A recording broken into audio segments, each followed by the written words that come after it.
புனித மார்க் எழுதிய நற்செய்தியிலிருந்து வாசகம். அதிகாரம் 3, வசனங்கள் 1 முதல் 6 வரை.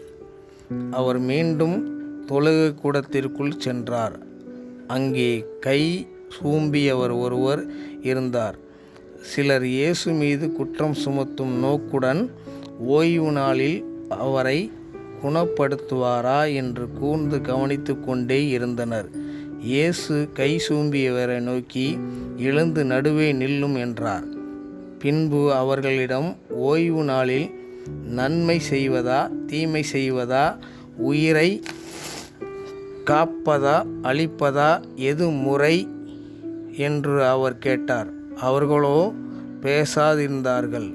அவர் சினத்துடன் அவர்களை சுற்றி திரும்பி பார்த்து அவர்களது பிடிவாத உள்ளத்தைக் கண்டு வருந்தி கை சூம்பியவரை நோக்கி, கையை நீட்டும் என்றார்.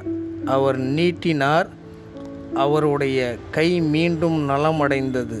உடனே பரிசேயர் வெளியே ஏறி ஏரோதியரோடு சேர்ந்து இயேசுவை எப்படி ஒழிக்கலாம் என அவருக்கு எதிராக சூழ்ச்சி செய்தனர்.